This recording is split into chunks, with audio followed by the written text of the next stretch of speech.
আসসালামু আলাইকুম। আশা করি সকলে ভালো আছেন। সকলকে এডুকেটিভ চ্যানেলসের পক্ষ থেকে স্বাগতম। আমি মোহাম্মদ সেজান ইসলাম, রংপুর পলিটেকনিক ইনস্টিটিউট।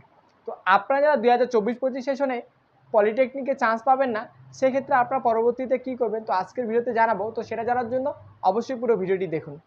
তো আপনারা যারা 2024-25 সেশনে পলিটেকনিকে ভর্তির জন্য আবেদন করেছিলেন, সেক্ষেত্রে আপনাদের একটা মিনিমাম ক্রাইটেরিয়া ছিল যে 3 পয়েন্ট এবং 3.50 ছেলে এবং মেয়েদের ক্ষেত্রে যে দুইটা আলাদা পয়েন্ট, সেটা হয়তো আপনারা জেনেই অনেকে আপনারা আবেদন করেছিলেন।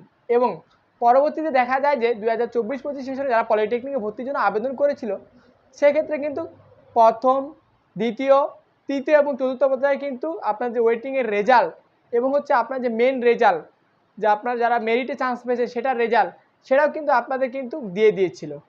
এরপরে আপনারা অনেকে কী করছেন, এখনও চান্স পাননি। তো আপনাদের এখন যেটা করণীয় সেটা হচ্ছে পলিটেকনিকে এরপরেও আরেকটা রেজাল্ট দিবে, অ্যান্ড রেজাল্ট দেওয়ার পরে আরেকটা পলিটেকনিকে ফার্স্ট কাম ফার্স্ট সার্ভ এই একটা অপশন আছে। আপনারা যারা একান্ত সরকারি পলিটেকনিক পড়তে চান, সেক্ষেত্রে আপনারা যদি অপেক্ষা করেন, পরবর্তীতে কিন্তু আপনার যদি পয়েন্ট ভালো থাকে সেক্ষেত্রে চান্স পেতেও পারেন।